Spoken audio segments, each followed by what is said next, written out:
Wife cheated on me and I kicked her out. Now, when I'm in my best shape with a lovely girlfriend, she showed up and begging for forgiveness 'cause she was hit by karma and thrown up by her AP, Part 2. Update. So that's what occurred.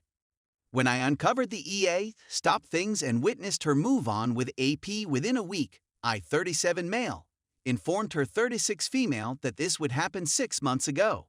I informed her that she had been monkey branching her whole life, and that it would ultimately come up with her. She said that she had never been happy in her life. I told her the issue was her inability to love herself, that she needed to be alone to work on it, that another person could never fill that need, and that a fair fog never made anybody happy in the long term. I informed her that she had chartered a runaway train to crash and burn town. She nodded to everything. She claimed to have comprehended everything. Monkey, on the other hand, branched to AP, and karma finally caught up with her this week. My birthday was on Wednesday, and she contacted me the next day. AP and I broke up as a late birthday gift. I saw her for the first time since that text today, and she's as shattered as I was on my darkest days.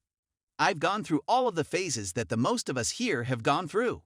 I put my hatred and bitterness behind me a long time ago.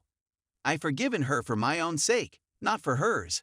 I'm happy than ever, in better shape than ever, and completely smitten with a new lady, still new, whom I'm simply enjoying greatly for the time being, with no expectations for the future.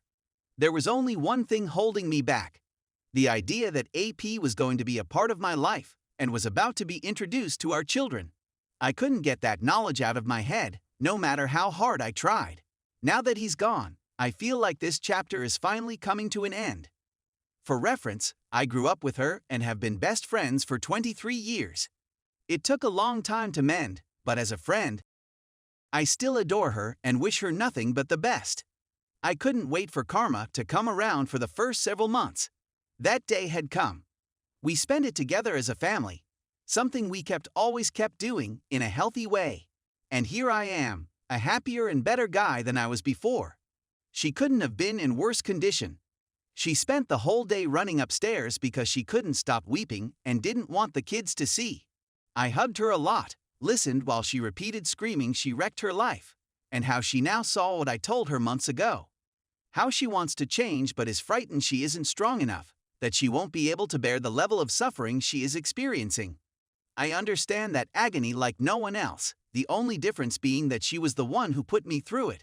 And now, half a year later, I'm doing my best to console the lady who has deeply injured me. Karma arrived precisely as I had hoped it would 6 months ago. I want her anguish to end after only one day. I don't want to watch my closest buddy suffer in this way. Yes, I see the irony in it all. She made the decision to stop seeing AP on her own for no apparent reason. She never even hinted or tested the waters with me about getting back together, which I'm happy she didn't, since I would have shot that down right away.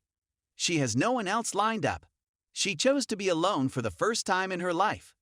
Those things make me believe she will eventually change and face her demons. I'll say it again.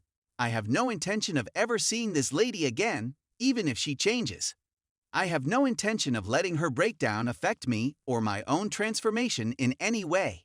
I do, however, want to maintain as close and friendly a connection as a fractured family may have in a healthy manner.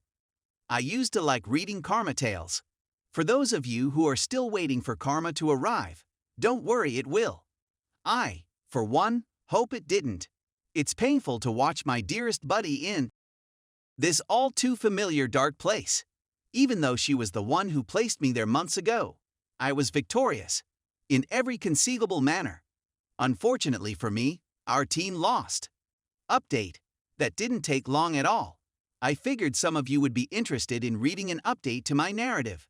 It doesn't have the joyful ending I was looking for, but it simply goes to show that clichés exist for a purpose. No matter how much we wish and persuade ourselves that our situation is different or our WS is the one that is different, statistics are very difficult to overcome. I saw she soon returned to her regular self in the week after her breakdown. I expected to see her devastated for weeks or months, facing her own demons on her way to true transformation. Seeing how swiftly she returned to normalcy made it clear to me that she wasn't going to fight that battle. I chose not to pursue the issue since I can't assist somebody who doesn't want to improve herself, and furthermore, I have my own life to live. A week after my ex's breakdown, I went away for the weekend with the lady I'm seeing, and it was one of the most fantastic weekends I've ever had. I returned on the final night and had some family commitments with my ex and our children, and that old gut sensation kicked in once again. When I inquired whether she went back to her AP, she said yes. She informed me she was aware of my dissatisfaction with her. I told her I wasn't because I anticipated it to happen, and it wasn't my concern. I told her I wasn't sad for her, but I was sorry for the person she might have been if she had followed through on truly dealing with her problems. I now feel that person will never exist again. This was her chance to change, and she didn't even survive a week. It wasn't a big chat by any means, and I wasn't upset or anything. I was just disappointed that the mother of my children didn't take advantage of this chance to change and become a healthy, happy person. I'm also struggling with personal health difficulties, and I acknowledge that as a result of these factors, I have not been the most attentive spouse to her emotionally or I've tried, but it's sometimes tough since life gets in the way. But the truth is that I did want to. I'm simply not certain she does, and I don't think it excuses her adultery. I'm at a loss for words here. Every way I look appears to be the incorrect one. I don't want to be apart from my wife. I don't want to be apart from my daughters.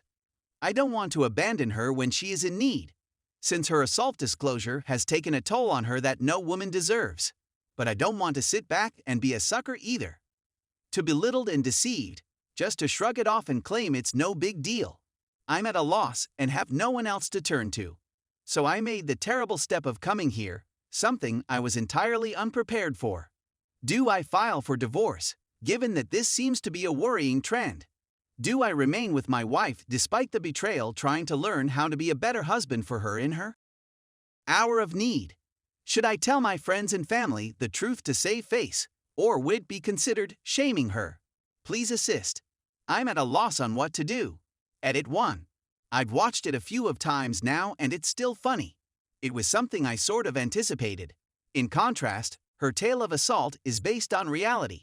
As someone who avoids speaking in public, I'm as convinced as anybody who hasn't seen the event firsthand. It did take place. All remarks that indicate otherwise will be ignored, and I will overlook any comments that imply otherwise. Despite the fact that I was the one who sought direction, her assault took place anyway. That particular issue has been handled. Edit 2. I photographed the conversations that they and I had. I'm collecting evidence just in case anything happens and to keep her on her toes. Edit 3. I'll accept this one, thank you. When I stated oral, I was referring to the fact that she was on the receiving end. She claims that it was just her and the other guy having a good time. That seems to be corroborated by the conversations that I've recorded. To be honest, I'm not certain that's all there is to it, and I have no proof to support my suspicions. Edit 4. All okay. I'm going to take the day off and not come back till tomorrow. All of this is a little too much for me right now. I appreciate all of the comments and recommendations that have been provided, and it includes the people who have condemned me to a life of cuckoldry. I had anticipated that everyone would have strong and divergent points of view. Yes, that is precisely what I was hoping to hear. My marriage is without a doubt coming to an end. Throwing aside something you've been working on for half your life is quite tough for many people. In the event that anything happens,